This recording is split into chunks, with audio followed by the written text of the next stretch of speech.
გეტყვით. გამოვიდა ჩემ დასასახელებლად ერთი წიგნი, ჩემი ლექტორის მე შალვა საბაშვილის სახალისო ასტრონომია. ძალიან კარგი წერალია, ასე ვთქვათ, კარგი ასტრონომია ძალიან და კარგად წერს ასევე და ძალიან მიხარია, რომ ბოლო 10 წლის განმავლობაში როგორც იქნა ერთი გამოჩნდა მისი ნაშრომი.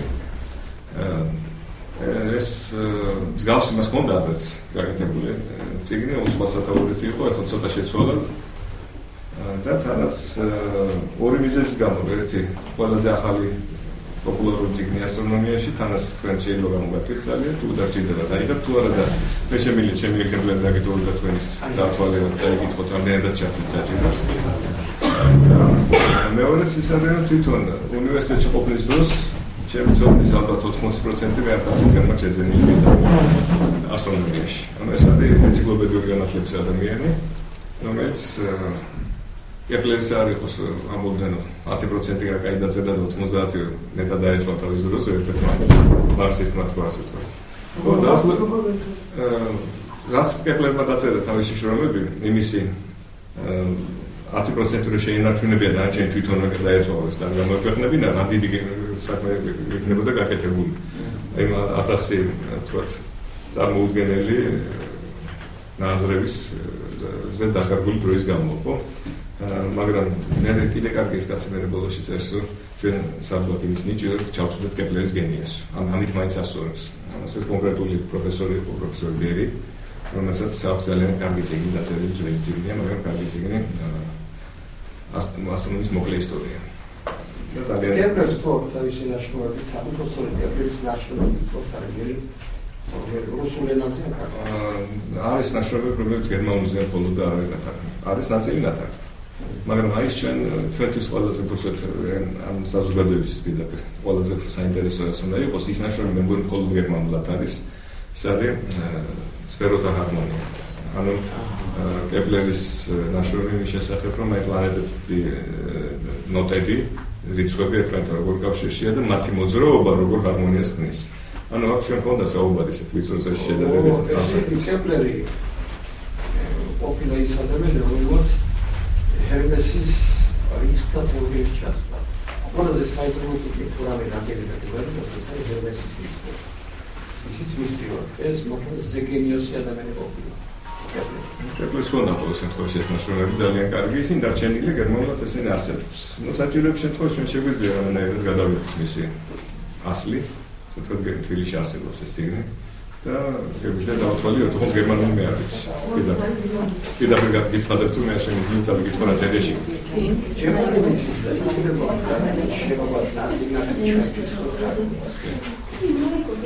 აგერ მაშინ დღევანდელ დღეზე გეტყვით ესეთ არის. ჩვენი წინა ორი ლექცია იყო სინამდვილეში ასტრონომიის პოპულარიზაცია. ან მე გაჩვენეთ რა ლამაზი რაღაცები არსებობს ასტრონომიაში, მაგრამ გაჩვენეთ მხოლოდ ის, რაც მოვასწრეთ კონვექციას. შემდეგ თავად ესე თქვა დასაწყისი ასტრონომიის სწავლებისა, ეს არის მაინც ისტორიული ნაწილი, მაგრამ რა ზოგადად. ანუ მე შევეხები ძველი სამყაროს ისტორიას და შუა საუკუნეების ისტორიას. შიგნით შეგნებულად მან გამოტოვებული რამოდენიმე ცნობილი პიროვნები, რომლებიც თქვენ იცით ჩვენივრად, იცით სხვა კუთხითაც და ამ წიგნშიც არის. ქართულად. სახალისო ასტრონომიაში არის ის. შეგიძლიათ თქვენ საიკითხოთ ქართულად, ინგლისურად, ყველა ენაზე არის ეს ხალხი აღწერილი. და მათი ძირითადი დამსახურება ასტრონომიის წინაშეც.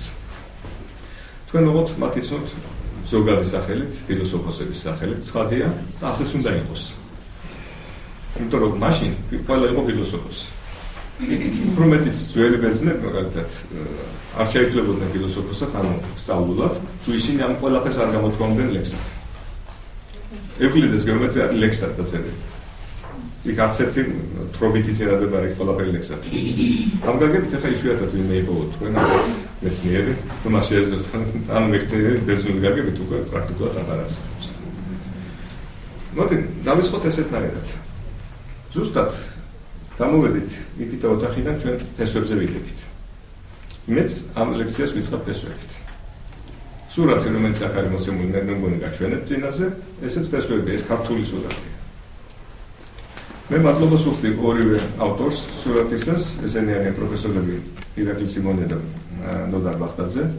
ერთი არის ასტრონომი, მეორე არქეოლოგი და მათ აქვთ უბრალოდ თავის სტატიაში და საიტზეც დადებული სურათი და მე უბრალოდ უკეთესი არ მქონდა და ეს ნამდვილად კარგია და გამოვიყენე კიდეც აქ.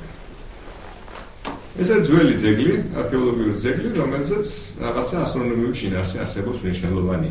მარტო ასტრონომიული არა, მე სურათი სქემის სახით გამოვიყენე შესავალი ლექციებში და გითხარით თუ ზედ ასომთავრული დაწერილი და რაღაცები იქნა მოკითხული თქო. ეხლა მე ამ საკითხს აღარ შევეხები, მე შევეხები მხოლოდ მის ასტრონომიულ შინაარსს. მაგრამ ბოლოში. ეს სურათი ალბათ ყველა ვიცით. სტოუნჰენჯი ნამდვილად ასტრონომიული დანიშნულების ობიექტი. არ ვიდაოთ იმ საკითხზე, რომ აღორძინების ეპოქიდან გაიყო ასტრონომია და ასტროლოგია ერთმანეთისგან და თუ კი ძველ ობიექტზე ლაპარაკი ასტრონომიულ ასტროლოგიური დანიშნულების, შესაძლოა რიტუალური დანიშნულებისაც, მაგრამ ასტრონომიული შინაარსი ამ ობიექტს აქვს. ის ძალიან დიდი სიზუსტით განსაზღვრავს მზის ამოსვლა-ჩახვის მომენტებს სეზონების მიხედვით, ძალიან კარგად. ანუ პირდაპირ ხელსაწყოა, რომელშიც ჩინი ჩადგებით და სადაც გაიხედავთ, ყველაფერს გაზომვა და დახლა შეგიძლიათ იმ ეპოქისთვის, როდესაც იყო აშენებული ეს ობსერვატორია. ობსერვატორია, თქვენ ახლა წარმოგიდგებათ ალბათ შენობების და ტელესკოპების კომბინაციად, რაც თანამედროვე ობსერვატორისთვის აუცილებელი ატრიბუტია ცხადია, მაგრამ ტელესკოპი მხოლოდ მე-17 საუკუნიდან არის.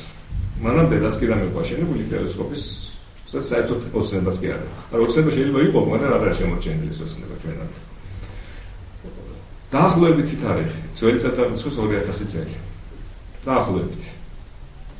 ანუ 2000 წლიდან, ახლა გამოდის 4000 წლის უკვე არის ეს ობსერვატორია.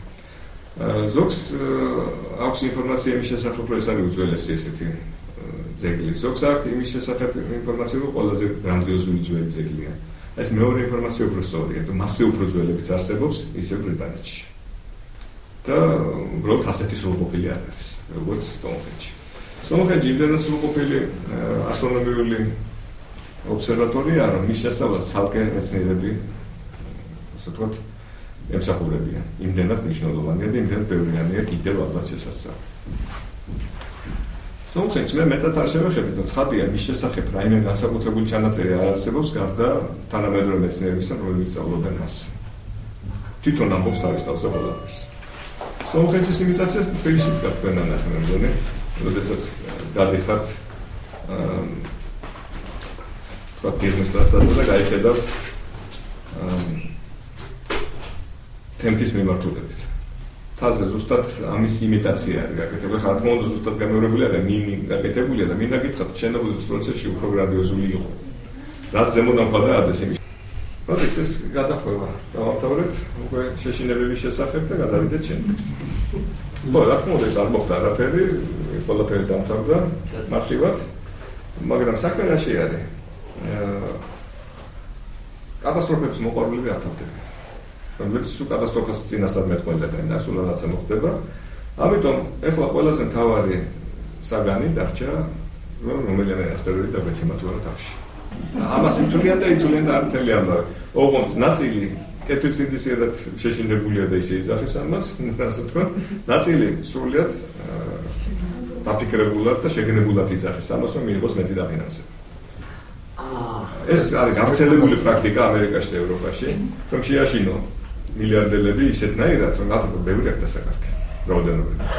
ამიტომ მათ ეშინიან და დიდ ფულს დებენ მეცნიერების განვითარებაში. და მათ კიდევ უხარია თუ აშინებენ და მე ვითარდება 5-6 მიმართულება ერთდროულად, იმიტომ რომ კოსმონავტიკა ვითარდება და მას შეიძლება ეს ყველაფერი. მთელი მეცნიერების განვითარების ისტორია სულ კავშირში არის ასტრონომიული მოვლენების შესწავლასთან. იმდენად რთული იყო და იმდენად დიდი სიზუსტე ჭირდებოდა ასტრონომიას, რომ გამვითარდა მათემატიკის რამოდენიმე დარგი, ფიზიკის დარგები რამდენიმე, ბიოლოგიაც იყო მერე ფერხულში, ასე რომ ასტრონომია სვამს მიუწვდომელ ერთი შეხედვით მიუწვდომელ ამოცანებს, რომელსაც ჭირდება მობილიზაცია ბევრი დარგისა, მეცნიერების ბევრი დარგისა.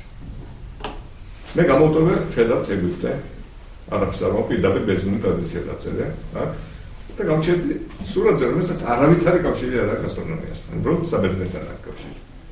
და აკროპოლისის წარწერა, სურათი თან ქვედა წარწერასთან არ აკავშირში არის.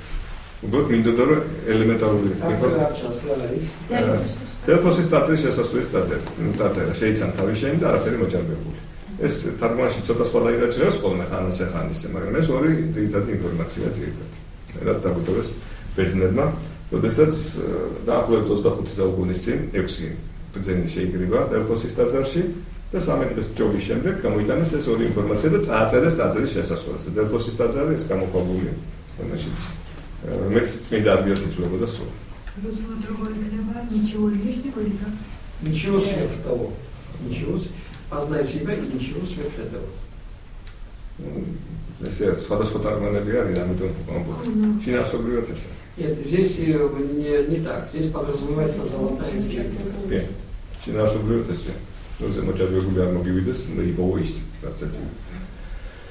შეიძლება თავი შენი ნაწილობრივ მაინც გაიგო ხალხმა, ვისაც სწავლა უნდა, ცდილობენ რაღაცა შეიცვალონ და გააკეთონ. მოჭადრებულის დაფიქსირება და რაცაც ძნელია ძალიან. და ყოველთვის ადამიანს უნდა ხოლმე რაღაცა მეტი.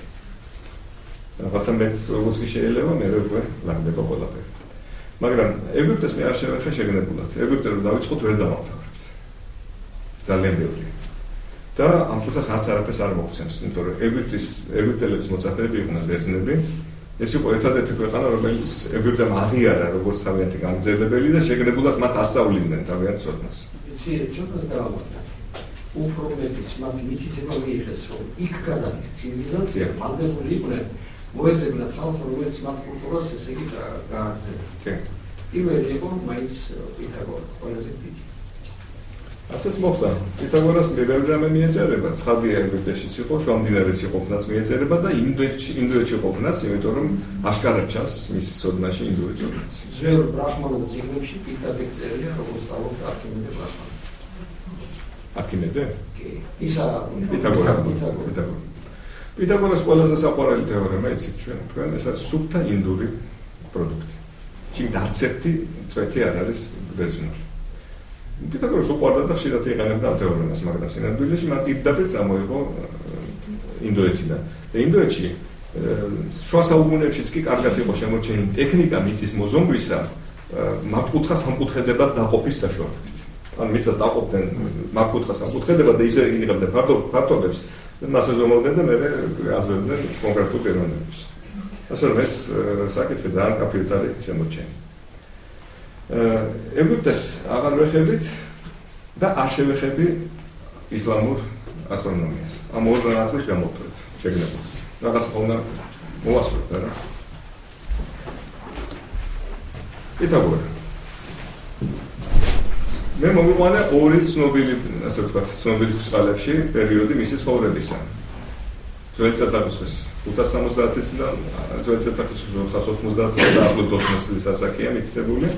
და მერე 12 წლის წარსული და 16 წლის წარსული რაღაც მონაცემი, რომელიც სწორი პრინციპული არ არის, იმიტომ რომ პითაგორა გარდაცვლილი არ ჟარონახავს. ასე რომ მისი გარდაცვალების თარიღზე ლაპარაკს აზრი არ აქვს. მაგრამ ჩვენ მატერიალიზებულ სამყაროში ყოველთვის უნდა თქონდეს საწყისის და ბოლოს ნახვა და ეს კიდევ ზუსტად ეს სიტუაცია, რომელიც უსასრულობას გავს. პითაგორას თავისი ნაწერი არაფერი არ აქვს დარჩენილი, შემორჩენილი მისი არაფერი არ არის. მისი მიმდევრების და იმენი იმან შემდეგი მიმდევრების მოწინააღმდეგებისაც კი პითაგორასზე, აი იმითი არის აღდგენილი პითაგორას სწავლება. მისი სკოლის დასასრული ეს იყო დემოკრატიული მმართველობის მძვინვარება ცოდნის წინააღმდეგ, არისტოკრატიის წინააღმდეგ. ისე გამწარდა ბერძნები უკვე ვის თავრობაში მოძლიერებული ბერძნები, რომ ვერ ერეოდნენ ვერანაირად პითაგორელებს, ვერ ჭუის, ვერც პოლემიკით ვერაფრით და ერთბაშად იტალიის ტერიტორიაზე, როდესაც იყო მათი დიდი ყრილობა პითაგორელების, მოუწყვეს თავდასხმა, პრაქტიკულად ყველა ამოწყვეტეს ვინც ნახეს ადგილზე, მაგრამ გარდაცვლილებში პითაგორა ვერ იყო.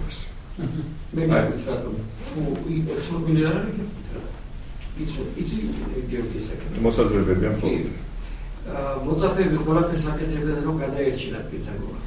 ესე იგი, ზედ ეფარებოდნენ, უამრავ შეწირა საკუთარი თავი პითაგორას, მაგრამ პითაგორა თქვა, აბა, დამრებით და წადით. და თვითონ ცეცხლში დაიწყო ყველას თვალს. ამაღლდა ცეცხლით. და უთხრა მოწაფეებს, წადით თქვენ მოგაგრძელოთ მოძღვრება. დაემორჩილა იმის ბრძანებას და პითაგორელები მეგონი დღესაც ცხვირი არიან. ყოველ შემთხვევაში მozgoreba ცოცხლობს და ძალიან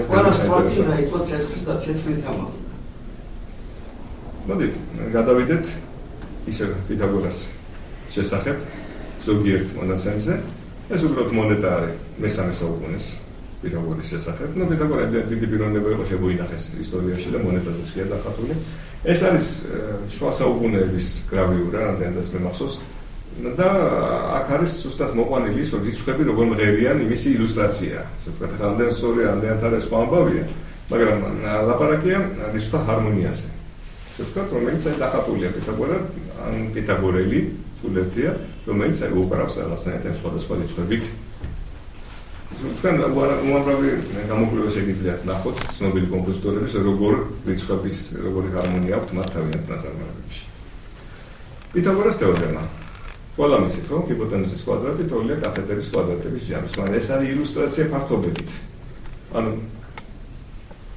ჰიპოტენუზაზე რო აღვთ კვადრატი, იმის ფართობი თოლია კათედრებზე აგებული კვადრატების ფართობების ჯამის. ეს აბსოლუტურად იგივეა, თუ რა კვადრატი გულისხმობს კვადრატული კვადრატს ნიშნავს ერთის და მეორეს.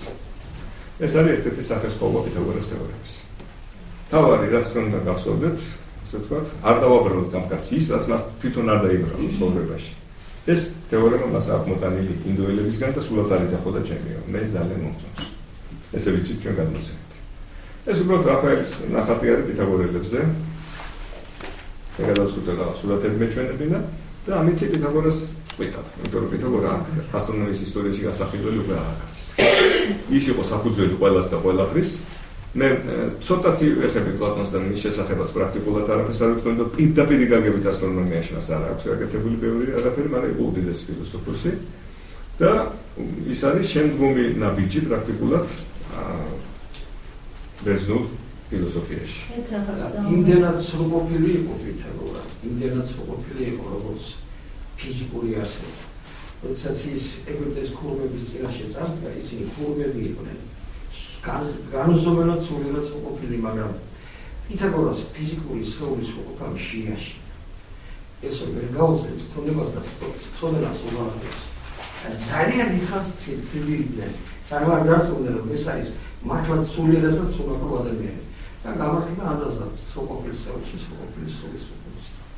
თავიდან ძალიან შეიაშინა, ესე იგი ეგვიპტეს ქურუმი, იმიტომ რომ ისინი ჩვეულებრივი ადამიანები იყვნენ ფიზიკური სხეულის თანახმად და ეგვიპტეში физическую схватку არ იყო კულტ. ეს საბერძნეთის კულტ. Საბერძნეთთან. Слово космос, сам космос, оказывается, Пифагором был создан само это слово космос и означало гармонию мира, миропорядок. ძალიან კარგი ჩაფრთხილი. ლირიკაცია იყო, ბოქსურიც იყო, могуцев капиталистия. Пора назвать эти слова. Он был живым богом, Хараваном. ამიტომაც იყო ესეთი ანგარიშის სწორება მოუწყოს მას. პრაქტიკულად ვერ მოერინ ვერანაირად და გადაწყვეტეს ფიზიკურად მოერინოს. ნუ პლატონის აღხსენება შეიძლებოდა და იმიტომ ვთქვით, რომ პლატონი მე არ მჭირდება არანაირად. ჩემთვის პლატონი არის არისტოტელესგან, არა მე არ მჭირდება, თორე ყველას მჭირდება, საერთოდ ამ სელექციაში არ მჭირდება გოდიშრიფტი, ასეთი გადახვევისთვის. ნუ მე რაღაც მიმართულებას ვიჩერდე, ხა იძულებული ვარ რაღაცები გამოვტოვე. გითხართ ორი მიმართულება საერთოდ გამოვტოვე. შრომდინარეზეც არ გვექნება ლაპარაკი. ანუ მეტი რა უნდა ვქნა, ამდენი როგორ გამოვტოვე, ხო? ნუ პლატონი ჩემთვის ამ ცოტას არის ხიდი არისტოტელეს. იმიტომ რომ არისტოტელეს აქვს უამრავი ნამუშევარი პირდაპირ ასტრონომიის მიმართულებით. რა თქმა უნდა, ეს ამას არ ისახავდა მიზნად, მაგრამ პირდაპირ მისი გამონათქვამები, მისი ნამუშევრები არის სუფთა ასტრონომიული რამოდენიმე შედეგი. არც სოკრატე გვაინტერესებს ამ შემთხვევაში, უბრალოდ ესენი არის ორი დიდი ადამიანი, რომლის პროდუქტი გამოდის საბოლოო ჯამში ამათ ფილოსოფიის და პირდაპირ პროდუქტია ცხადია პლატონის, არისტოტელი, მაგრამ სოკრატეს არის ნაბიჯი, რომელიც გაგეარა მაგათ, ხო? არისტოტელი არის უკვე მწვერვალი ძველი ფილოსოფიის, თავისი შინაარსობრივი გადმოცემით ყველაფრის უამრავი დარჩენილი მასალით თავისი ნაშრომის. ზოგიერთი დარჩენილია პირდაპირ ორიგინალი, უმრავლესობა არის უკუნათარგმნი მერე არაბულიდან. ანუ ბერძნებად დაკარგეს ის ნაწილები, რაც ძლიერობის გამო არაბებმა შემოინახეს მოასწრეს გადათარგმნა და უკან დააყენეს. უბრალოდ ბერძნებად დაიბრუნეს მერე უკან გადათარგმნეს. ეხლა მაგისთან ვარიანტები თქვენ ბევრჯერ გინახავთ, ალბათ არა? თუ ათარგმნი თარგმნას და მე უკვე არ ვადარგინებ სხვა რამე რო გამოდის. ამიტომ შეცდომები არის ხოლმე, მაგრამ გასწორებადია ეს შეცდომები და არაფერს. პლატონის და არისტოტელეს არაერთხელ გამოიცა მე შემდგომში უბრალოდ არისტოტელეს პრობლემა იმაში გამორევდა რომ იმდენად დიდი ავტორიტეტი დაგროვდა მისი ნაშრომები და მისი გამონათქვამების რომ მე ეკლესია მას დაუწყობ არისტოტელეს და გაქრობა ასე ვთქვათ ყველაფრიდან ამოღება. არის ერთი უნიკალური მომენტი რომ პეტერბურგში არისტოტელე პირველად იყო ჟერასიმის წმინდანად. მისი ხატის არსებობა და მისი აღიარება რუსეთანუას სასწაულია პირველად როცა სასწაულია არისტოტელე მართლმადიდებლურ ქრისტიანულ ეკლესიაში პეტერბურგში იყო ჟერასიმის წმინდანი.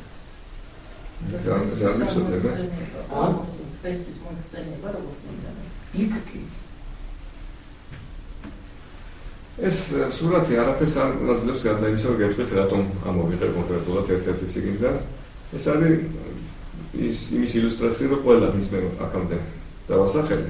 თან გამოტოვე დემოკრიტია, თქვათ, გამოტოვე რამდენიმე ცნობილი ადამიანი, თუ არ ჭირდება ასტრონომიაში შეაწყვეტეს. მოდი შევხვდები რატო თქვი ეს იცი? ჩვენ ერთი რამე უნდა ვიცოდეთ. ქრისტიანობა არის ხილული და უხილავი. უხილავი ქრისტიანობა ძალიან ძლიერი. ძალიან. ნუ ბერძნების ტრადიციით ხადია დედამიწა ცენტრში და მის გარშემო ტრიალებს ყველაფერი. რო თქვათ ახლა რომ ასტრონომიამ ძალიან შეცვალა ეს სურათიო, რაში გამოიხატება? ნუ დედამიწა გარემო იქცევა მზის გარშემო, მზე გარემო იქცევა galaktikis ცენტრის გარშემო, galaktika საერთოდ სამყაროს ცენტრის გარშემო და ასე შემდეგ. რაღაცნაირად ესეთი წყობა არსებობს იერარქია.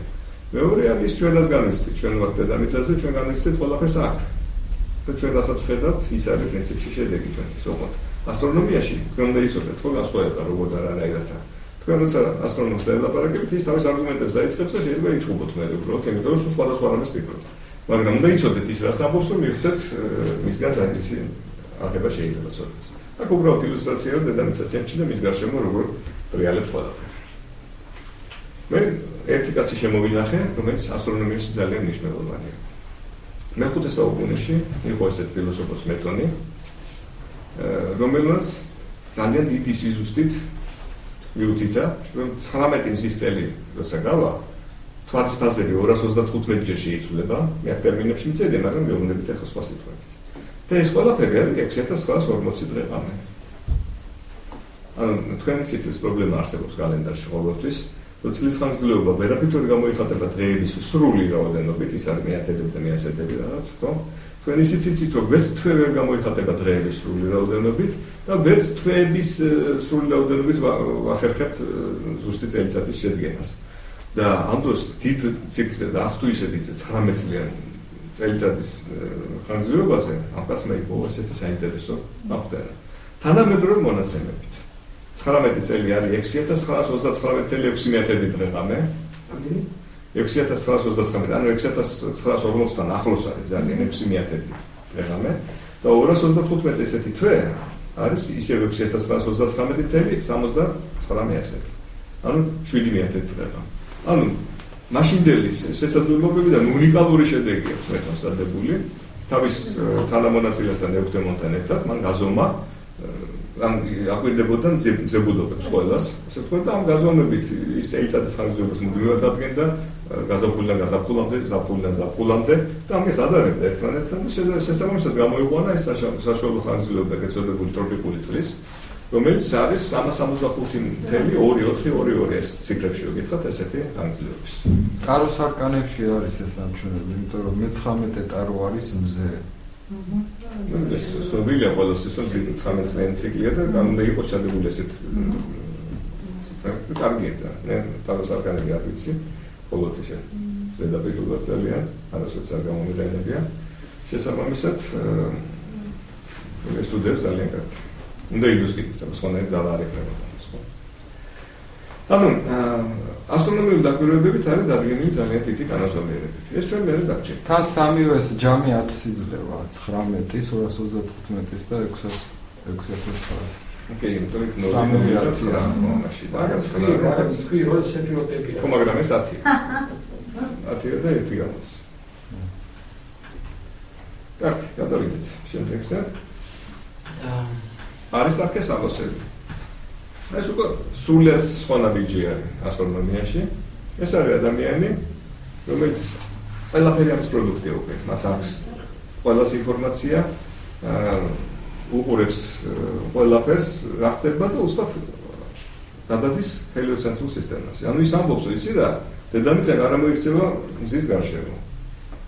ხო, ეს საიდან დაესიზმა, რამდენი ადამიანი იძახოდა ამ ყველაფერს, ამისი მარტივი ახსნა არსებობს და სხვათა შორის ამ წიგნში, სალოსაბაშვილის წიგნში ის ძალიან კარგად წერია, არ ვეძებდი იმდენად კარგად დაუწერია ამ მომენტში, იმიტომ რომ მეგონა რომ არ ექნებოდა ნახილული.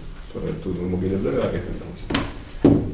მარტივი მომენტი იყო, მან დახატა მზე, დედამიწა და მთვარე, გეომეტრიულად უბრალოდ მათი ურთიერთმდებარეობა და რაღაცა გარკვეულ ფაზებზე დააგვიდეს ნახატები გააკეთა, გაზომა, მთვარის კუთხური ზომა.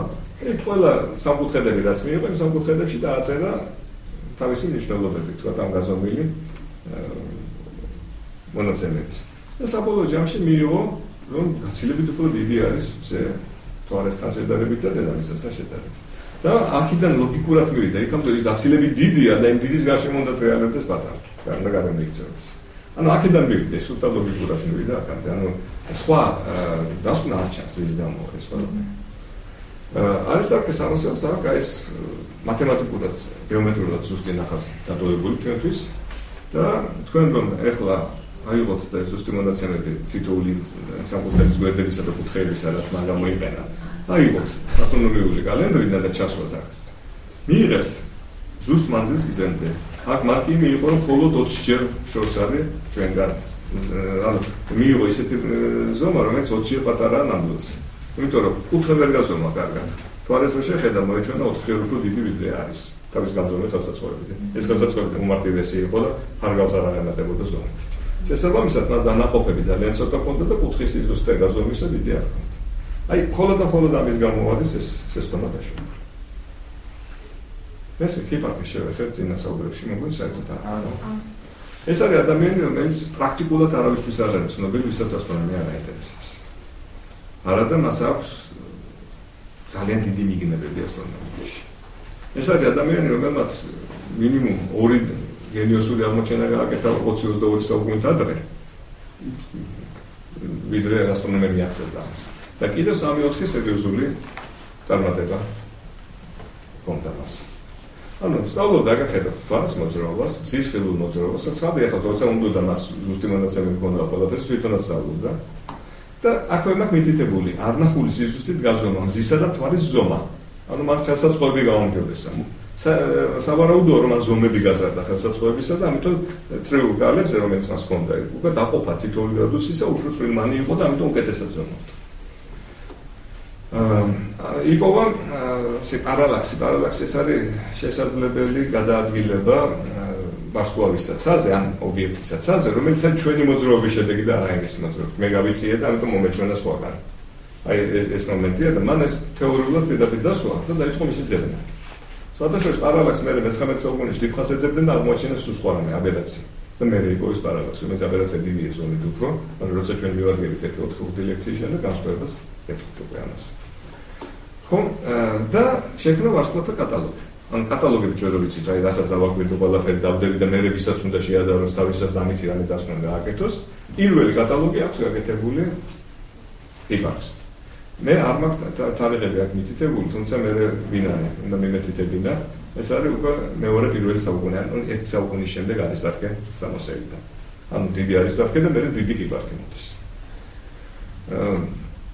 და უსვათ წერს კოორდინატებს ცნობილი ვარსკვლავებისა, ხედავს არისტარქე სამოსელის მიერ გაზომილ კოორდინატებს იგივე ვარსკვლავებისა და არის განსხვავებული. ანუ ვარსკვლავები უძრავია, რატო განსხვავებული კოორდინატები. დაფიქრდა, ნახა არისტარქეზე უფრო ძველი გაზომები იგივე ძალიან ცნობილი ვარსკვლავების, რამდენიმე ვარსკვლავების. დაინახა იგივე განსხვავებული არისტარქეზე, სამივე განსხვავებაა, ერთი მეორე, მესამე სხვადასხვა რამე უწერია. მაგრამ დაინახა კანონზომიერება, რომ ერთ-ერთი კოორდინატი პირდაპირ გაღველა, ეს არის კალური კუთხე, რომელიც აითვლება გაზაფხულის ლეღამტოლობის წერტილიდან ეხლა მარტო განმარტებას ვითხოვდა მე ზუსტად გავივლით გაზაფხულის ლეღამტოლობის წერტილიდან ციური ეკვატორის სიბრტყეში საათის ისრის საწინააღმდეგო მიმართულებით თუმას ზემოდან დავხედავთ პოლუსიდან. ესეთი კარგია და ის ხედავს რომ ამ უძრავი ვარსკვლავების პირდაპირ აღვლენებში არის სერიოზული განსხვავებები. ლამის 1 გრადუსი. 1 გრადუსიანი შეცდომა ბავშვს არ მოუვიდა და ვინც გაზომა მოიცოდა. ერთგან კი 4-ჯერ მეტი მოიჩვენა თუ არა არისტარქეს ამოსელს, ხო? გაზომების შედეგად. ანუ 9 გრადუსის ნაცვლად დაინახება ეს არის პრაქტიკულად 2 გრადუსიანი, ხო? მაგრამ ეს არის იმ კუთხის გაზომა, რომელიც ესეთ ტექნიკურადაა ძალიან რთული, მაგრამ როცა კოორდინატზე ერთ-ერთი ზომა და არადის გოიანი ნახტობს, იქ უკვე შეცდომის დაშვება არის ძალიან ძნელი. ესე კარგად უნდა გაზომო. განსხვავებით ზოგიერთი ცნობილი ადამიანისგან იმ ადამიანს მე დავასახელებ შემდეგში, ამის შემდეგ ბერძენს. ახალმე პოლიტიკოსებზე არ არის ლაპარაკი, თორე ისინი სულ ყველა აკმაყოფილებს იმ პირობას, რასაც ახლა ვიტყვე. მას არ მოუვიდა თავში ის, რომ თვითონ კარგად გაზომვა და სხვები სულ ყველა სულელები იყვნენ. ესეთი რამ არ მოსვია თავში. მან დაუშვა ესეთი დაშვება. იმანაც კარგად გაზომა, მეორემაც და მეც. და გამოთვალა ეს განსხვავება და მიხვდა რომ თვითონ ათვლის წერტილი მოძრაობს სივრცეში და ამის გამო იცვლება კოორდინატები და ვაშკარები უძრახი. ანუ იმ მიახლოებაში ეს სწორი იყო. ეს არის სიდიადი. ეს იყო გამოყენებული გიორგი, როდესაც ეს დედამიწის პროგნოზი იყო ლაპარაკი. ეგვიპტეში, მე არ მახსოვს ეს მეცნიერი, ეგვიპტეში ააშენა ესეთი კანკარა და საბერძნეთში. და კანკარის მოძრაობა გასაგებია, რომ ესეთი საბერძნეთსა და ესეთი ეგვიპტეში სხვადასხვანაირი უნდა ყოფილიყო. აი იმ მოძრაობის თანახმად აღმოაჩინა დედამიწის პროგნოზი. გადახედავს ამას. აღმოსოს რომელი მეცნიერი ის. თვითონ ადგილი მოძრაობს ასეთ შენამოთ. კი. ეგ უკვე გვიანდელი იმის არის. მე არ გასაუბრებელი იმისა. მე რამდენადაც მახსოვს ეს არის ფუკოს კანკარა. ფუკოს კანკარა კი. მაგრამ არ მახსოვს ზუსტი ჩატარდა როგორ ჩატარდა ეგ ზუსტად არ მახსოვს. მე მახსოვს მისი მსგავსი დედამიწის გარშემოწირულობის განსაზღვრა, რომელიც იგივე ერატოსთენემ გააკეთა.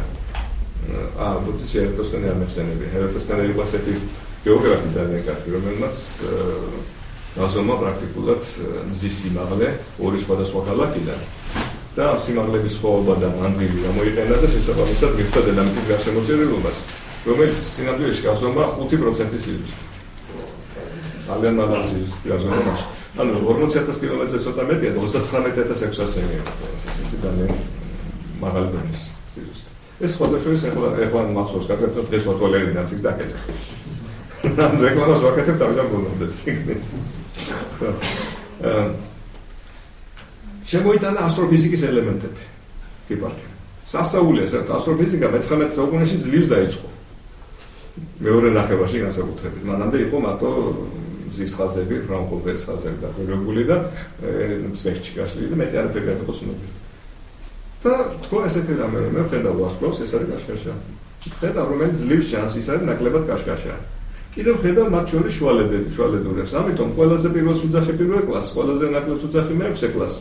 და შუაში მეორე, მესამე, მეოთხე და მეხუთე კლასის ვარსკვლავები. ვარსკვლავების სიდიდეები შემოიტანა. და თან შეაფასა, რომ პირველსა და მეექვსე შორის განსხვავება გამოვიდა 100-ჯერ. ანუ 100-ჯერ უფრო კაშკაშაა პირველი კლასის ვარსკვლავი, პირველი. ეს კაშკაშები და ხილული. მხოლოდ ხილული. ანუ მე რასაც ხედავ დედამიწიდან. ან მას სხვა საშუალება არ ვქონდა. და შემოიტანა ეს ყველაფერი, მაგრამ როდესაც მე-19 საუკუნის მეორე ნახევრიდან დიდი ინტენსივობით წავიდა ესეთი გამოსხივების შესწავლა, მაშინ უკვე კლასებს შორის აღმოჩნდა განსხვავება ძალიან საინტერესო. თითოეულ კლასს შორის აღმოჩნდა დაახლოებით 2.5-ჯერ განსხვავება და ლოგარითმის ყველაზე დაждდა პირდაპირ ნატურალური ლოგარითმის პრაქტიკულად. გამოვიდა რომ და ეს შემოიტანეს პირდაპირ და დაერქვა ჰიპარქის შემოტანას. სასწაულია პირდაპირ. თვითონ აპარატი. ასტროფიზიკის ელემენტები დასვა პირდაპირ. თვითონ იყო აპარატი. ეს იყო ფენომენი იყო სასწაული რა. პრეცესია ხომ მიხვდა თავისი მაღალი პიროვნული თვისებების გამო მიხვდა მას რომ არ დაუშვა იმათი შეცდომები. და პირდაპირ ჩათვალა. ვარსკვლავების სიდიდე შემოიტანა, ეს სასწაულია საერთოდ. ერთადერთ მინუსად, რასაც ასტრონომიაში მას უთვლიან, თქვენ შეგიძლიათ ეს არ შეუთვალოთ, ვერ გაცდა სამყაროს გეოცენტრულ მოდელს, თუმცა არისტარქეს ამოსელი იცოდა. და მისი ნაშრომებიც იცოდა. ან ვერ გაცდა, ან არ გაცდა. აი ეს არის თავარი, რომელიც თქვენ უნდა გაითვალისწინოთ, იმიტომ რომ კაც ფილოსოფოსი იყო. მარტო ასტრონომიაში არ აკეთებდა საქმეს, მხოლოდ იმით იყო, რაც შემონახული ყველაზე დიდი წარმატებები ასტრონომიაში აქვს თორე. მე მანამდე ჩათვალა რომ მე დედამიწაზე ვარ, ჩემზე მოქმედი სკოლა და ჩემთვის ცენტრი ესაა და დატოვა. აღარ დაეჭირდა ამ საკითხს და დაანებდა. შენ თვითონ როგორ გესმის? მე გეტყვით მაგ მოსაზრებას ოღონდ თელი ლექცია დაჭირდა. ძალიან. რამდენიმე ციფრით მაინც როგორც განიცდის ადამიანის გეოცენტრულია თვითონ. დედამიწასაც არის. ყველა ენერგეტიკა მისთვის მოდის ინფორმაციულად. დედამიწა საკმაოდ სოლის კერა. ამიტომ შეიძლება ჩვენ ჩავთვალოთ ჰიპოთეზა ისიც მან იგრძნო როგორც ხელსაწყო, როგორც შემოქმედების თანხმდელის და შეკავშირების. ამიტომ მან არ ჩათვალა საჭიროდ ამის შეცვლა. მოდი ნახოთ შემდეგი საფეხური. ეს სახელი იცის ყველა. კლავდიუს პტოლემეოსი. ახალ წელთაღრიცხვის 90-დან 168 წლამდე. ეს არის უდიდესი, ეს არის პირველი მეორე საუკუნეების საზღვარი. პრაქტიკულად პტოლემეს შემდეგ ბერძნულ ცივილიზაციას აღარაფერი აღარ შეუქმნია, კი იყო ერთ-ერთი კაცი, მაგრამ ესეთი გრანდიოზული აღარაფერი არ შეუქმნია. მან დაგვიტოვა ყველანაირი ცოდნა სრულყოფილი წიგნების სახით, ანუ ენციკლოპედიური წიგნების სახით. ასტრონომიას დაგვიტოვა, ასტროლოგიას დაგვიტოვა, გეოგრაფიას დატოვა, ისტორიული რაღაცებიც აქვს, მაგრამ გეოგრაფიაში დიდი ნაშრომი აქვს ძალიან გაკეთებული. და მარტო ასტრონომიულ ნაშრომს შევეხებინე. დაგვიტოვა ძალიან კარგი კატალოგი ვარსკვლავების. რუსეთის სრულყოფილი ბევრი ვარსკვლავის კატალოგი, რომელიც მე-20 საუკუნის 80-იან წლებიდან გამოიკვლიეს და დასტურდება მდებარეობა მხოლოდ 20% ვარსკვლავისა. დანარჩენი 80% რომ ვერ მიიღეს ვერაფერ გამოთვალისწინეს კოორდინატები არ ემთხვევა. მე კაი გენერალური აზრი მოუვიდათ, ასე ვთქვათ და აიღეს ფორმულები, რომელთაც იშითვლიდა პლანეტების და ვარსკვლავების მდებარეობას იმაში ჩასვეს.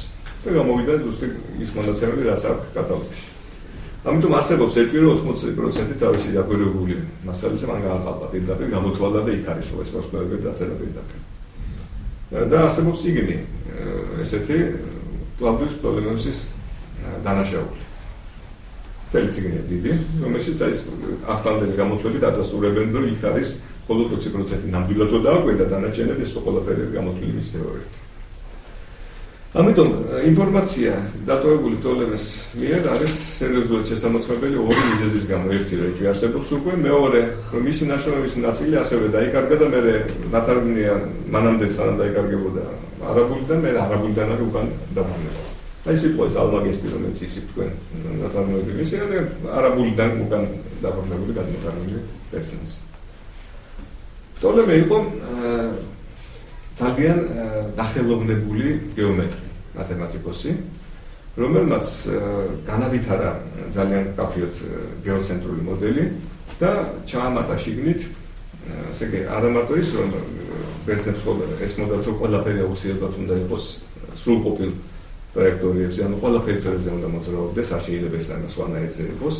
ამიტომ თუ მე ვუყურებ დღევანდელ დედამიწას და ვხედავ, რომ მარსი არ მიდის ისე როგორც უნდა მიდიოდეს, ესე იგი აქ შემოდის უკვე სხვა მომენტი, რომ მას თავისი ცენტრი აქვს, რომელიც ჩვენს გარშემო წელიწადზე მოძრაობს, იმ ცენტრის გარშემო თვითონ მარსი წელიწადზე მოძრაობს და ამან კომბინაციას ვხედავ მე. ეს არის მარტივი მოდელი, მაგრამ როდესაც ესეც არ დაემთხვა, მე შემოიტანეს, რომ ის ცენტრი დედამიწაზე კი არა, ცოტა წაძრულია, მას ეკვანტიკია დაძრაქვია და იმ დაძრული ცენტრის მიმართრიალებს ესეც არ დაკმაყოფილდა და მე კიდევ შემოიტანეს იქ ციკლების და დეფინანტების კომბინაციები და თითოეულ პლანეტაზე 4-5 ასეთი შიდა წერტილი და ცენტრები დაჭირდა დამატებით და ყველაფერი ეს ძალიან დახვეწილი სახით მოხდა პტოლემე. იმდენად დახვეწილი სახით, რომ უახლოეს რამდენიმე 10 წელიწადზე საკმაოდ კარგად ითვლიდა პლანეტების დებარეობას. იმდენად კარგად, რომ როდესაც შედარება მოხდა მე კოპერნიკის თეორიისა პტოლემესთან, კოპერნიკის თეორიით რასაც ითვლიდნენ, ვერ აჯობა ზუსტით პტოლემეს ამ კომბინაციებს. იყენებდნენ ჩვენგან თითვლიდა მდებარეობას პლანეტებისას პტოლემეს. ამიტომ რაღაც პერიოდი ნახევარი საუკუნე დაახლოებით მიდიოდა ჭიდინი ამ ორ თეორიას შორის და ვერცერთი მიმარჯვებდა. გამარჯვება სხვა რამე მოიტანა.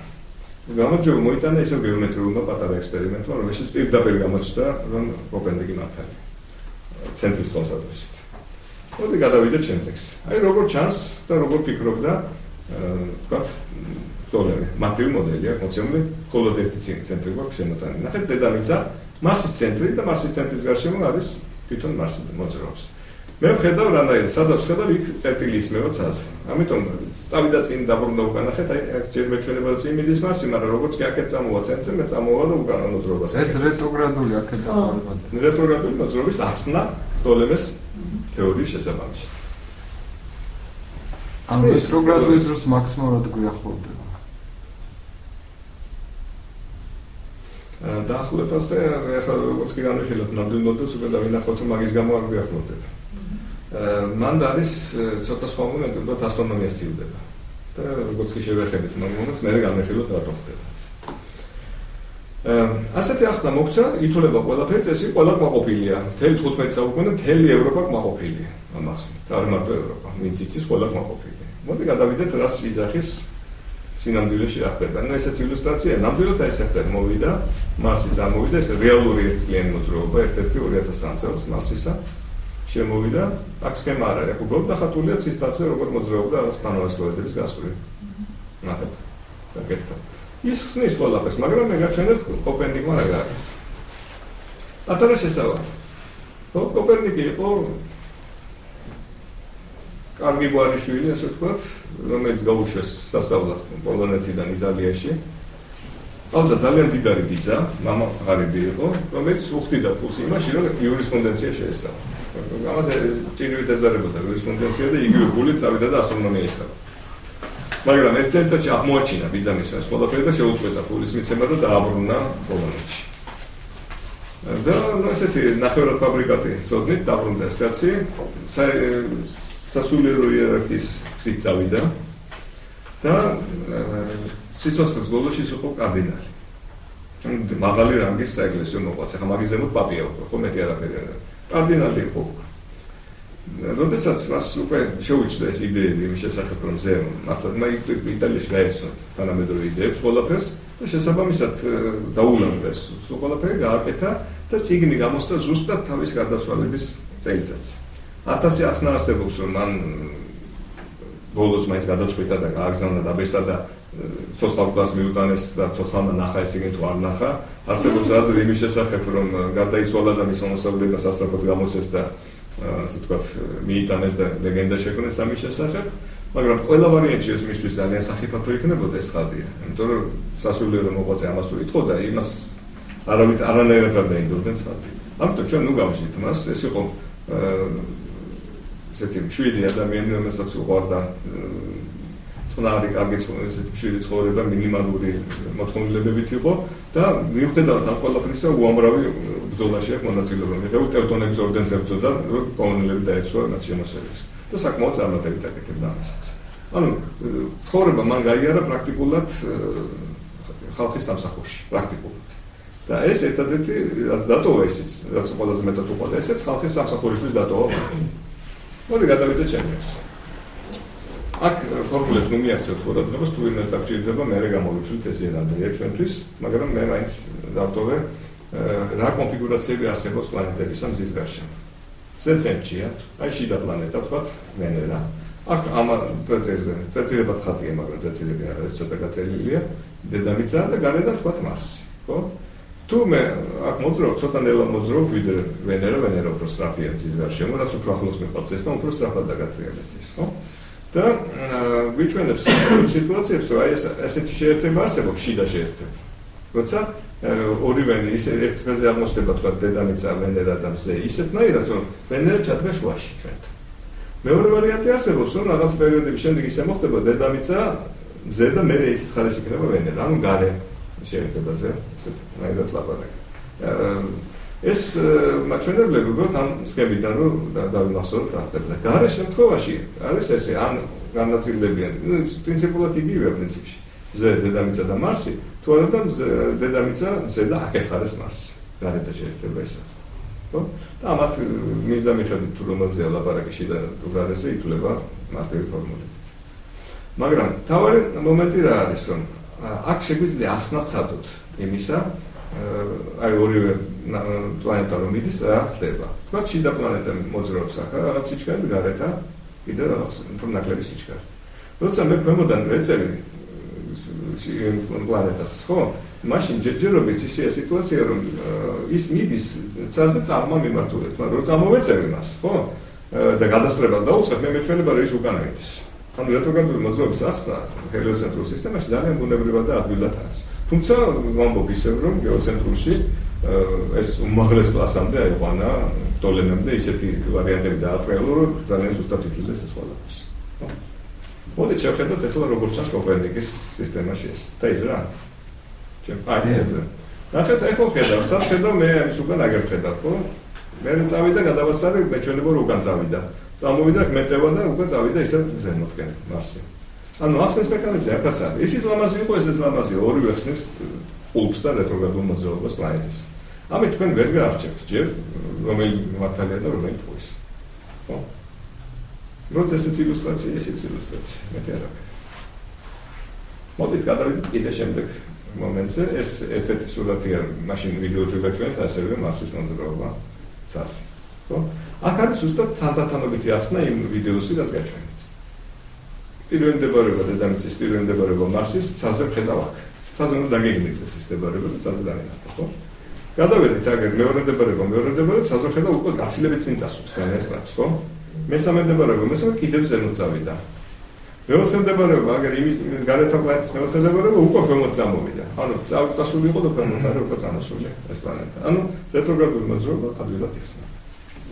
აი ეს სქემა არის გასაღები იმისა, დაკვირვებით როგორ შეიძლება მივხვდეთ ცენტრში, მზის სისტემის ცენტრში, ასე ვთქვათ, მზე არის თუ დედამიწა. სულთა გეომეტრიულად როგორ უნდა მივხვდეთ. პირველი პტოლემეს სისტემა, მეორე კოპერნიკის. და ახლა აგიწევთ ეს ნაგლეჯებია მოცემული, ამით პირდაპირ მიხვდა ძნელი. ცენტრში არის დედამიწა. მის გარშემო წერტილზე მოძრაობს ვენერას ცენტრი, ვენერა წელი ახლა წარმოვიდგინოთ მოძრაობს. ვენერას ცენტრის გარშემო გარემოიქცევა ვენერა. და მერე მზე გარემოიქცევა კიდევ უფრო გარეთა წრეზე ისაფრე დედამიწის გარშემო. რა ვარიანტები არსებობს კონფიგურაციისა, გეომეტრიული კონფიგურაციისა, დედამიწა, ვენერა და მზე.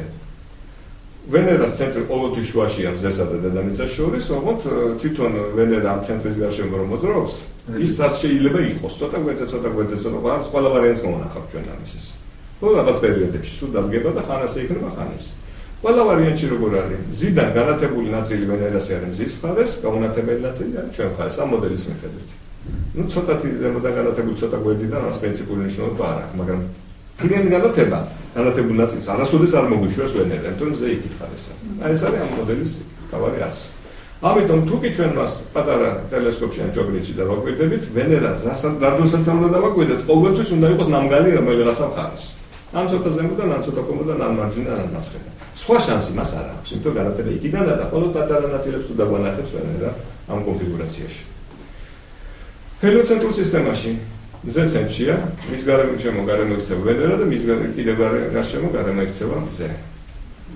ეხლა როგორი სიტუაცია გვაქვს? მზე ყოველთვის ცენტრია, ვენერა ტრიალებს, ჩვენს გარემოიქცევით კიდევ გარშემო. ჩვენ სხვადასხვა ვარიანტები გვაქვს, რომ დავინახოთ მზის ვენერას განათებულობა ჩვენთვის. როდესაც ისე მოხდება, რომ ვენერა ჩვენ მხარეზე არის და მზე იქით შუაში არის, მაშინ განათებული ნაწილი არის მზის მხარეს, ჩვენ მხარეს იქნება პატარა ნამგალი, ან საერთოდ არ გამოჩნდება არაფერი, ეს ვარიანტი. მაგრამ როდესაც ის ვარიანტი დადგება, როდესაც ჩვენ სხვადასხვა მხარეს ვართ მზისგან, მაშინ ვენერა იქნება ძლიერად განათებული მხარე და დავინახოთ მას არა ნამგალის სახით, არამედ პრაქტიკულად დისკოს სახით. ოღონდ განსხვავება ერთი რამ არის. აქ მანძილები იცვლება ძალიან და ეს მანძილი არის რაღაც გარკვეულ ერთეულებში არის ასტრონომიული ერთეული ქვია დაშორებას მზე დედამიწისას.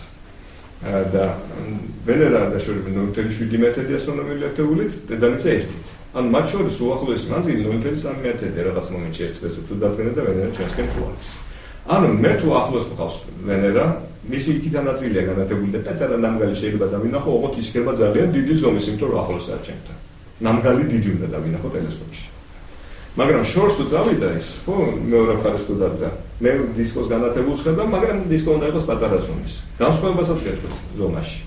აქ 0.3 ზომა, იქითკენ წახვიდეთ 1.7. ან დაახლოებით 6-ჯერ მეტრი უნდა 5-ჯერ 6-ჯერ მეტრი ზომის უნდა იყოს ნამგალი ზომით იმ პატარა განათებულ დისკოს. და მართლაც ასე არის. 8 თვის განმავლობაში გადაღებული სურათები ვენერას რო აიღოთ, გადამულად ხედავთ, თუ პატარა დისკო იზრდება ეს დისკოს ნაწილი განათებული იზრდება და მეორე ასე იგი ნახევართვალესავით ხდება და ესე იგი ზომაში მატულობს, მაგრამ ნაწილი აღარ ჩანს. ახლოს რომ მოდის იქნება ძალიან დიდი ზომის ნამგალი. სწორედ. მართლაც ასე არის. ანუ პირველივე ეს ამოცანა როგორც კი განიხილეს ტელესკოპის გამოგონების შემდეგ, მაშინვე დარწმუნდნენ, რომ ჰელიოცენტრული სისტემა მუშაობს პირდაპირ გეომეტრიულად და არაგეოცენტრულად. ეს სურათები ალბათ არ მაქვს და ძალიან სწორია, ეს მენდა სურათები საერთოდ მაქვს. აქ არის უბრალოდ მე რაც ხელით გაჩვენეთ, როგორ ითვლება კოორდინატები, იმისი ილუსტრაცია. ჰორიზონტიდან სიმაღლით ყველა მიცით რაც არის, ხო? მე ამას შევეხები და გამოთვლასულად არ ვაპირებ თქვენთან, ამით არ დაგამძიმებთ. ეს შედის მაგისტრანტებთან კურსში და თქვენ არ გჭირდებათ. უბრალოდ თქვენ იცოდეთ რანაირად არის, ხო? როცა თქვენ ნატოს ხედავთ სიმაღლეზე, ხომ მზის სიმაღლე შეიძლება შეიძლება დაგჭირდეთ, რაღაც საუბრის დროს და საქმეშიც, ხო? სიმაღლე რა არის? ჰორიზონტის სიბრტყეს ასაც დაინახავთ, იქიდან რა კუთხით იქნება დაშორებული ჰორიზონტიდან კონკრეტული ნატობი. მაგრამ ზენიტი რა არის? ზენიტი არის ჩემ თავს ზემოთ რომ შევძლო ზუსტი სწორი ხაზის გამართვა ის სადაც გადაკვეთავს ცის თავს. ეხლა რა შეიძლება ცის თაღი მე ვახსენ, მაგრამ არ გითხარით რას ნიშნავს, იმიტომ შემდეგზე ვაპირებ ამას. ანუ ჩვენ რომ ვიყურებით და სამყაროს ვათვალიერებთ, ჩვენ გვეჩვენება რომ ყველაფერი არის სფეროზე მიჭედებული შიგნიდან ვარსკვლავები. ასეც იყო ბერძნულ ტრადიციაში და სხვაგანაც, რომ ყველა უძველესი ვარსკვლავი კარგად არის მიჭედებული ცის თაღზე და განათებს ეკიდა, ხო? ამიტომ ზენიტის პოვნა ძალიან ადვილი არის. ეს პირდაპირ დამოკიდებულია დამკვირვებაზე სად დგას ის. და ან პოვნა როგორ ხდება? თქვენ გეხართ, იღებთ პატარა სიმძიმეს, კიდებთ, ესე და როგორც კი გასწორდება ეს და თქვენ გააგრძელებთ. გადაკვეთავთ და ის არის ზენიტი, თქვენ თავს. ჰორიზონტის სიბრტყე სინამდვილეში იპოვება ამ ზენიტის წყლის მართობული სიბრტყის გატარებით ჩვენ თვალს. ჰორიზონტის ისე თვალითაც შეგიძლიათ მიახლოებით დაინახოთ, ხო? რეალ ინდორსი. ამიტომ სიმაღლის პოვნა ან ზენიტური მანძილის პოვნა მართობამდე არის მარტივი სიტუაცია ძალიან. და მიახლოებით 1 გრადუსის სიუჟეტით პრაქტიკულად შეგიძლიათ პირდაპირ თქვათ. იმასაც დაინახოთ, რომ ზენიტური მანძილი და სიმაღლე ჯამში გაძლევთ 90 გრადუსი, თუ ეს 90 გრადუსია სიბრტყიდან ზემოთან. და მეორე მომენტი არის შეთანხმების ამბავი. ჰორიზონტის რომელიმე მხარეს ავიღებ, თქვათ ამ შემთხვევაში არის ჩრდილოეთი აღებული და ჩრდილოეთის წერტილის მიმართ რო დაუშვა, მე რო დაუშვა მზიდან თქვათ ახლა სიმაღლის სკალი და სადაც გადაკვეთავს ჰორიზონტის სიბრტყეზე იმ წერტილის კოორდინატი, წრიული კოორდინატი რო ავთვალოთ ჩრდილოეთის წერტილიდან ესე ავიღოთ და თქვათ 270 გრადუსი. ან თქვათ 70 გრადუსი, აი გრადუსებში იქნება, ეს არის აგერ მოცემული როგორ უნდა ავთვალოთ. აი ზე ვარსკვლავი თქვათ მისი პატარა გეგმილი ჰორიზონტის სიბრტყეზე და ამ გეგმილის წერტილიდან ის რა კუთხითაა დაშორებული ჩრდილოეთის წერტილით. აი მარტივი არის ეს. ასეთივე სტილზე შემოდის სხვა კოორდინატებიც. ჰორიზონტული კოორდინატი არის ერთადერთი კოორდინატები, რომელიც დაკვირვებისას პირდაპირ გამოიყენება. თქვენ ამას ხედავთ თქვენ ეკვატორულ ეკლიპტიკურ კოორდინატებს ვერ ხედავთ.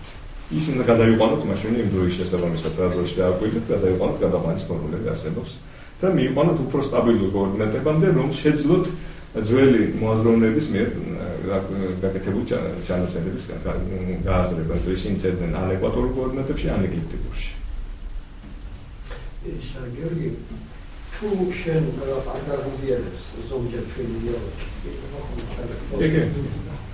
ცირა, შენ ჩვენ საზოგადოებაში ამათთვის უცხო არ არის ჩვენი სიტყვების ეტიმოლოგიის და საერთოდ იდიომატიური შინაარსის ამოკითხვა. რა ენაზეა ზენიტი და ნადირი? ამდენს რა მახსოვს ეს უნდა იყოს არაბულისგან. არაბული უნდა იყოს ამდენს მახსოვს. ზენიტ და ნადირი. ზენიტი გამჩენთა და ღმერთების ქართულზე მოვა. ამიტომ ესე იგი ენები საერთოდ ყველა რელიგიურია და ამიტომ ყველა ენა შეიძლება ესე იგი სიტყვათა ვრცელშინას და არაკომულირებას და ეს უკვე აქ იდეოლოგიურად ცნობილი სიმაღლის მეშვეობები. ყველაზე დაბალი ცნობილება დედამიწაზე.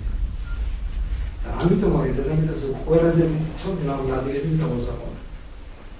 მოიწყო ძალიან კარგია, ჩემთვის მე არ მიმექცევია ყურადღება ამაზე არასოდეს. ეს არის პატარა შესავალი ახლა სურათი იმისა, რომ სეზონური ცვლილებები დედამიწაზე რატომ ხდება. მე ამას დაწვრილებით გაჩვენეთ, ეს შესავალი ლექცია და ყველაფერზე ცოტა რაღაცა გვექნება ისტორიასთან ერთად, ხო? აქ არის ლაპარაკი იმაზე, რომ დედამიწის ღერძი დახრილი არის ზედდედამიწის სიბრტყის მიმართ, ან 23 გრადუსით და ამ დახრილობის გამო ჩვენ ზე დედამიწის რაღაცა მომენტში თქვა ჩვენთვის რო გაზაფხულია ძალიან კარგად ეცემა ჩრდილოეთ ნახევარსფეროს და ნაკლებად სამხრეთს იქ ვერ მიწვდა პროდუქციის მიდამოები საერთოდ გამონათებელიც კი არის ის მხრიდან, მაგრამ ეს დედამიწის ღერძი სივრცეში არის სტაბილური მოკლე დროის განმავლობაში და 6 თვის შემდეგ ეს რომ მოტრიალდება ასეთად რომ მზიდან წამოსული სინათლე უკვე ქვემოთ ანათებს კარგად ანათებს ანუ სამხრეთს და ცუდად ანათებს ზედას. ანუ ამის ილუსტრაცია არის აქ უბრალოდ ამ გახრის გამო რომ სხვადასხვა მხარეს სხვადასხვანაირად ეცემა სინათლე. და კიდევ ერთი პატარა განსხვავება, რომელიც მინდა გახსოვდეთ რომ განსხვავება არსებობს. თუმცა შეიძლება პირდაპირ არ დაგჭირდეთ. საქმე იმაში არის, რომ თქვენ რომ დედამიწაზე დღეახად დაიყურებით რაღაცა ვარსკვლავის მიმართულებით და აფიქსირეთ ამას, ხო? დღეღამური ბრუნვაც ხო არსებობს დედამიწის საკუთარი ღერძის გარშემო და სულ რამდენიმე წუთის შემდეგ თქვენი ვარსკვლავს უკვე პირდაპირ არ უყურებთ, ოდნავ გვერდზე დარჩეთ, მოტრიალდება დედამიწა. მაგრამ დედამიწა სივრცეშიც გადაადგილდება მზის გარშემო. ანუ ეს ტრიალიც ხდება და ჩვენ უკვე მოშორდით იმ კონკრეტულ ვარსკვლავს და თანაც რაღაც დროის შემდეგ ერთ დღეში გადის დაახლოებით 1 გრადუს სივრცეში. სისხლზე. და რო გადმოადგილდება ცოტა და მოტრიალდება ხომ ამ ვარსკვლავის მიმართ იგივე პოზიციას დაახლოებით 1 დღე შემდეგ დაიჭერს ისე და თქვენ რომ იდგეთ და გაუმზრდელოთ და აფიქსირებთ ამ ვარსკვლავს ამ ტრიალის გამოცდა გადაადგილების გამო რაღაცა დროის შემდეგ მოტრიალდებთ ისევ იმ ვარსკვლავს დაინახავთ. მაგრამ სივრცეში დედამიწა იქნება გადაადგილებული და ვარსკვლავი ძალიან შორია და მას მის პრაქტიკულად უძრავია და ძალიან დაინახავთ ამ მიმართულებას ზუსტად იგივე სიტუაციაში. მაგრამ დედამიწა და მზე შორის მანძილი საკმაოდ ახლოა ვარსკვლავებთან შედარებით და თქვენ დაინახავთ რომ ამ 1 გრადუსის გადაადგილების გამო ზემოთ დარჩა სადღაც სივრცეში ვარსკვლავს გაცდავდა. 1 გრადუსით და გადავადგილდით 1 გრადუსით და რომ წამოვედი ჯერ ვარსკვლავი დავინახე და კიდე ცოტა დრო მჭირდება რომ მოტრიალდე რომ ისე მზე დავინახე. აი ეს ცოტა დრო ეს 1 გრადუსი არის 4 წუთი. 1 გრადუსი 4 წუთს უდრის ესეთ მოტრიალების დროს, თქვენ ეს დაგჭირდებათ მე შემდეგში, თუმცა წელწელს დაგიხატავთ და ძალიან ადვილად მიიღებთ ამას. შეგვიძლია გამოვთანხმდეთ ლექციას პირდაპირ ჩამოვწეროთ რატომ არის ეს. ეს 1 გრადუსი 4 წუთი თქვენ დაგჭირდებათ ასტრონომიის ელემენტების გასაგებად და ვისაც ასტროლოგია ინტერესებს პირველივე ნაბიჯი. აი პირდაპირ ნაბიჯია აქედან. მოდი გადავიდეთ შემდეგს. ეს სურათი არის უბრალოდ ეგეთ წოდებული ტურისტულობა, რომელიც სამწუთას ჩვენ არ ჭირდება, მაგრამ თავარი მომენტი ის არის, რომ აი დახრილი ის რო იყო სეზონების აი ეს მომენტი რომ მინდოდა მე ჩვენებინა თქვენთვის ეს იწვევს თვითონ მზის მიმართ დედამიწის სხვანაირ დახრილობას ვერდის და ამიტომ თვითონ მზე სხვადასხვა სიმაღლით ჩანს განსხვავებულ პერიოდებში. მე თქვენ იქ გაჩვენეთ შემთხვევები გაზაფხულისა და შემოდგომისა, თუ არა, ზამთრისა და ზაფხულისა. და ზუსტად ზამთრისა და ზაფხულის შემთხვევაში კონკრეტულ განედზე აი ესე ძალიან მაღლა იქნება მზე ზაფხულში და ძალიან დაბლა ზამთარში. აი აქ შემოწეს პატარა წრეს ამოც როცა შემდეგ, ამიტომ დღე-ღამის ხანგრძლივობაც მოკლეა და შემოწეს დიდს და დიდია. აქ კითხულობენ ხოლმე და მე რატომღაც იმახსოვრებენ ამ რიცხვებს. რომ აი ნახე ზამთარში ეცემა 26.5 გრადუსით და ზაფხულში ეცემა 73.5 გრადუსით და არა ეს არის კონკრეტული განედისთვის ყოველთვის. ეს თუ გაინტერესებთ, ეს არის 40 გრადუსიანი განედისთვის გაკეთებული გამოთვლით. მოთ არ გიჩვენებთ ამ ამოცანების გაკეთებას თუ ვინმეს დაინტერესებს როდესმე ასტრონომიაში ეს მე ამბობთ. თუ კიდევ გაინტერესებთ როდის როგორი გამოჩნდება. თუ არა და არა, კიდევ გაინტერესებთ საბოლოო ჯამში ნამდვილად, მაგრამ ხელით გაკეთება დაგჭირდებათ ამაში თუ კომპიუტერში დააჭერთ ხელს და ის დაგეთვლით, ეს უკვე თქვენი გადასაწყვეტი იქნება, თორე ამ ხელითაც შეგვიძლია. ეკვატორულ კოორდინატებს არ შევეხები თქვენი ვენებათვით, ანუ იგივე სტილის არის, გაზაფხულზე როგორ არ შევეხო ხო ახსენე კიდეც. გაზაფხულზე ნატურობის წერტილიდან გადათვლილია ეს ალფა კოორდინატი, რომელიც ცვლილებაც დააფიქსირა აქ იპარტიამ. და მიხვდა რომ თვითონ გაზაფხულზე რაღაცაობის წერტილი მოძრაობს სივრცეში წინსრებით ზის წლიური მოძრაობის, ხილულწლიური მოძრაობის შეფოთები მიმართულებით და ამ წინსრებას ქვია ზუსტად პროცესია. სიტყვა აქედან მოდის. დახრილობა იგივე სტილისაა, როგორც სიმაღლე, ანუ აითვლება ეკვატორის სიბრტყიდან ჩრდილოეთის მიმართულებით, ან სამხრეთის პლუსით, ან მინუსით. აი სიტყვა წერია რა ზემოთ. არქეოასტრონომია. რა არის ეს არქეოლოგია თუ ასტრონომია? თქვენ მოსაზრება როგორი იქნება? ძველი ასტრონომია. ერთი ახსნა გვაქვს აგ სიტყვის. ეს არის ძველი ასტრონომია. მოსაზრება გვაქვს არქეოასტრონომიას შესახებ. აღმოჩენილი ასტრონომია ესეც არის ვარიანტი. მოდ გაგიმარტივებთ საქმეს რა. ეს მიმართულება მეცნიერებაში შეიქმნა 20 წელს წინ. ანუ ის კაი შინაარსები ამაში ვერ დარჩადება. აქ არის პირდაპირ სინთეზი არქეოლოგიისა და ასტრონომიისა. ანუ ასტრონომიული დანიშნულების არქეოლოგიური ძეგლების შესწავლა არის მთავარი ობიექტი. გიზას დიდი პირამიდა. უამრავი რამე დაწერილია მასა ხალხი როგორც პირამიდაზე, როგორც გეომეტრიულ ფიგურაზე, ყველაფერზე, მაგრამ იქ არის მითითებული 2-3 მიმართულება, რომელიც სარკმელში გახედვით, იქ არის პატარა სარკმელებია, ფიქსირდება კონკრეტული, თქვათ, ორიონის, მასე ორიონის ანავარსკოე თუ გახსოვთ, პატარა ბაფთასავით არის ბაბოჩკას რო ეძახიან, ხო? ეს ბაბოჩკა უღოთ ესე კი არ არის, ეს მოტრიალება. 3 წელიწადია და 2 ეს ზემოთქვანით. და ის სამ ვარსკვლავს საკმაოდ სიკაშკაშე ძალიან კაფეები არა, სამ ვარსკვლავს ქვია ორიონის კამარი არა, საფელი. ორიონის საფელი ქვია ამას. აი იმაზე მიმართულებას აფიქსირებს ერთ-ერთი სარკმელი აქედან, მეორე კონკრეტულ მიმართულებას ვარსკვლავზე და თვლიან რომ შეგნებულად რიტუალური შინაარსით იყო აგებული და ესენი გამოჩენილი იყო ამ მიმართულებით. და ამიტომ ასეთ შემთხვევაში აღარ დაობენ ხოლმე ობიექტზე, თუ ის არის ასტრონომიული დანიშნულების. თუ კი მას რამე ასტრონომიული გამოყოფილად აქვს, არის ასტრონომიული დანიშნულების. იგივე არ შეიძლება ითქვას პირდაპირ გაგებით ქრისტიანულ ტაძრებს, იმიტომ რომ მხოლოდ მასე მიმართულებებზეა 4 ძირითად მიმართულებაზე აგებული და ეხლა მასე ჩვეულებრივ სახსაც ააშენებ კაცმანობას. მაგრამ არსებობს იგივე სტილის თქვათ დანიშნულების ობიექტები, მე მაგათაც რომში მაქვს ნანახი ერთ-ერთ ტაძარში, მზის საათი შიგნით. და პირდაპირ მზე როგორც საქმეა შემოდის საათს გიჩვენებს ზე დიატაქსი. სონსი და სონსი. ნახვეტია ესე გაკეთდა. ერთი პატარა ნახვეტია, ხო და იქ შემოდის. საქმეა, ნახვეტი არა, კარგი საქმეა, მაგრამ ისე კარგად არის მორგებული, რომ სეზონების მიხედვითაც პრაქტიკულად არ უშლის, ეს კარგად აკეთებს. ძალიან და ნუ ის საათი ჩვენებად მუშაობს ხალხი. თავარი ამბავი რა არის, რომ ის არ არის არქეოლოგიური დანიშნულების ის კონკრეტული დაწერილი, რომში რაც მაქვს მე ნანახი, იმიტომ რომ ეს არის სუფთა საათი გამოყენება თვალსაზრისით, რა საათი გინდა კედელს და გინდა იატაკზე კონდეს და გინდა მაჯაზე გაიგეთოს სულ ერთი, ხო?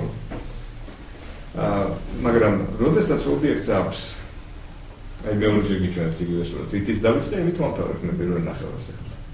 ეს არის ნეკრესის მზის ტაძარი. სათაურის სახელი ეკუთვნის ირაკლი სიმონიას ასტრონომს, რომელიც არქეოლოგიაში მუშაობს და თვითონ ამის პირველ შესწავლაზე მე ნამყოფი ვარ პირადად. და მინახავს ეს. საოცარი ადგილია. თქვენ იცით ეს ადგილი გინახავთ? წერს ვიყავით. ხო, მე ვიკითხე ეს ის სქემა როცა გაჩვენეთ წინა ლექციაზე, ვიკითხე ეს მომენტი. და გითხარით რომ როგორ მოდის შვილი, როგორ ჩერდება და როგორ მე ისე სწრაფად მიდის. ამ ცენტრზე ჩერდება ცენტრალურ ნაწილზე ნახევარი განათებული ნახევარი და ჩერდება. თუთ ნახევარი. მე გძელზე. და იქ თვითონ ადგილზე ვინც უყურებდა, ის უყურებს რომ ზე გაჩერდა და აღარ იცის. და სინამდვილეში ეს არის გეომეტრიულად ის აწყობილი რომ ამ სისამოსის ეს. ამოსვისას ისეთნაირად რელიეფი შეჩეულით ის რომ როგორც რამდენადაც მატულობს მზის სიმაღლე, ზუსტად ისეთივე არის და იმ პატარა მონაკვეთში და ზუსტ ნახევარი უძლებს ხელოვნურად არის გაკეთებული და თვითონ ის თაზე შეიძლება არ იყოს ხელოვნურად გაკეთებული და პირდაპირ შერჩეული დაინახეს ეს და შეურჩიეს იქ ადგილი და აუშენეს პირდაპირ. ხელოვნურად ადგილია შერჩეული, იმიტომ მან და მაინც განსაკუთრებულად გამორჩეული ადგილი არ არის, სადაც ეს ტაძარია. აქ ორიონთა არის, ან ზედაზე დგილიც არა და არ ზანშორს არა, ასე შუალედური. ამ სპეციალურად გიორგი რომ ქრისტიანობაში, მისტიკურ ქრისტიანობაში და არის ასეთი ძალიან ძლიერი მისტიკოსები. ოღონდ ეს არ არის ქრისტიანული ტაძარი. ოღონდ ეს არ არის ქრისტიანული ტაძარი. ტაძარი ქრისტიანული არა, ქრისტიანული სივრცეში, სოფელ არა. და ეს შემთხვევით გადარჩენილი ობიექტია, რომელიც იყო ამობურცული, უნდათ მოეხნათ. და მოხნის წაწევის წინ აღმოაჩინეს რომ შიგნით რაღაც ობიექტი გააჩერეს და გადარჩა. და მე დაინახეს რომ ხელა იყო დაუდოვეს კიდეც და არ გააკეთეს. არა და თვითონ ნეკრესის ტერიტორიაზე არის განადგურებული უძველესი სტონჰენჯის-ნაირი პატარა ობიექტი, რომელიც იყო ლობიოს მსგავსი, ესეთი ქვები, შიდა ქვები და ერთი ცენტრალური ქვა იყო. ანუ რაღაცა კუთხე იყო დაჭერილი დაახლოებით 45-50 გრადუსიანი და მაშინ ეს ქვები ეწყო და დაგვირების საშუალებას იძლეოდა. ეს ობიექტი მე თვალით არ მინახავს, მაგრამ წიგნში მაქვს ნანახი და ერთი უნდა ნახო რა მიმართულებები იყო დაფიქსირებული, იქ აღწერილია ჰორიზონტის ხარეები და შეიძლება ამით ჩვენ მივხვდეთ შედეგს. ამით მე დავამთავრე პირველი ნაწილი, ჩემი ისტორიული ასე ვთქვათ მიმოხილვისა, შეგახედებთ მეორეზე და თქვენ გადაწყვეტავთ ეს ბევრია თუ ცოტაა ფეისბუქში. ანუ ეს აპირებ ესეთ რაღაცას რომ გითხრათ რა გაკეთდა მე ტელესკოპის აღმოჩენის წინ და მაშინ ტელესკოპის აღმოჩენისთანავე და მე არის პლანეტების მოძრაობის განმეორება. ამ ფორმულებს ერთ-ორი ცელმა არ ვაპირებ უბრალოდ ვინმეს თუ კითხვა იქნება და გამოხსნა გინდათ უბრალოდ ვიცი რომ აგერ მაქვს და გაჩვენებთ. მხოლოდ მაგისთვის არის და როგორ მოძრაობენ ეს ობიექტები ამისი აღწერამების საქმე.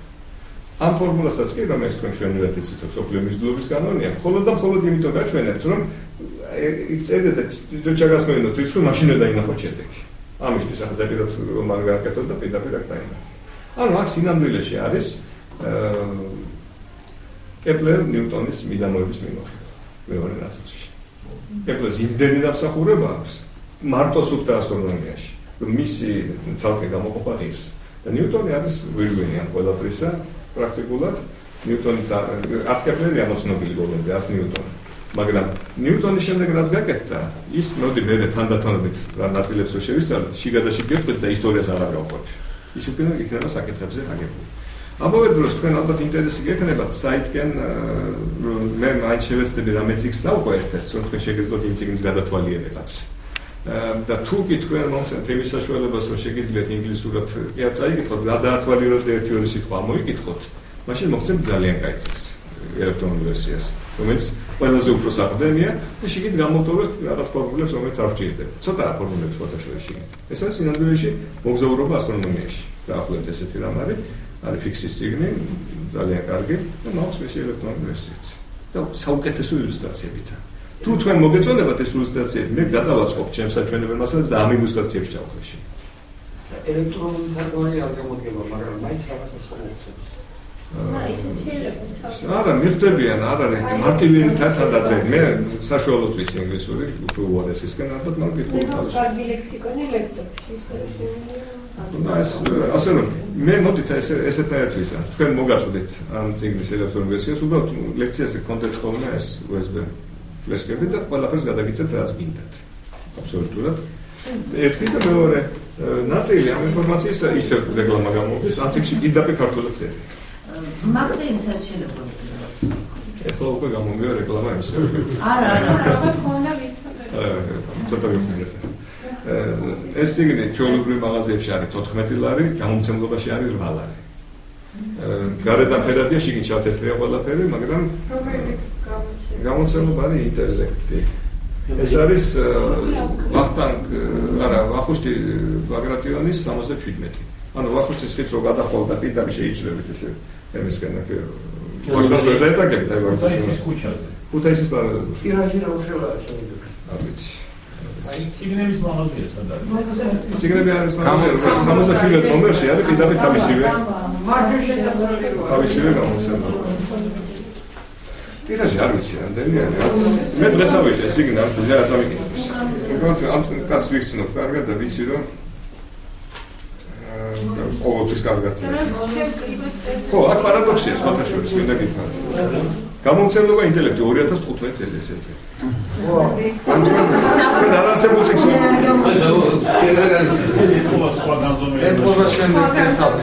მითხრა სხვათა შორის ავტორმა, რომ მოულოდნელად სწრაფად გამოვიდა, ეს კი მითხრა ერთისთვის. არ ველოდდი ახლა და მე მოვასწავლე და ერთ-ერთ ბაკალავრიატის ერთ-ერთ კურსში შევიტანე როგორც ერთ-ერთ დავყარე წიგნი, იმიტომ რომ ქართულად არ არის წიგნები და ეს არის კვალიფიციური ასტრონომია. სქემებით აი მოძრაობებს და ყველაფერს ცნის და მე ამიტომაც ვამბობ რომ მე გაჩვენეთ ფერად სურათებით, მაგრამ აგერ შავთეთრი და აცნით წერია ქართულად ვიდა. და ძალიან კარგი, მაგრამ ეს არ ნიშნავს რომ თქვენ აუცილებლად უნდა იყიდოთ. მე ჩემს ერთ ეგზემპლარს დაგიტოვეთ აქ. მე იშვიათად თუ რომელიმე ავტორზე თავი დავუძოთ. შაბას აბაშვილი ის ავტორი, რომელიც ყოველთვის ძალიან კარგად წერდა. ყველაფერს, აბსოლუტურად. კათედრის გამგეილო წლების განმავლობაში, მაგრამ ყველას არ ეხერხება წერა, რაც ეხერხება. ისე რომ ეს გვაქვს. ეხლა თქვენი აზრი მაინტერესებს, თქვენ შეგიძლიათ კიდე მოითმინოთ თუ მე შემდეგში გადავიდოდეთ. ასეთი სერიოზული მასალა ჯულია. ნაცინაც. ამ მასალაში არავინ გამიგებ. ჩემი აზრით. მოდით შეხედეთ ეხლა ამას. აქცია ერთიანი, აქცია ორიანი. ეს იმდე ჟური ლექციები. ერთი ცალი თქვენ მოისმინეთ და ახლა მეორეს გთავაზობთ. ასე რომ თქვენი შენიშვნა აბსოლუტურად მისაღებია.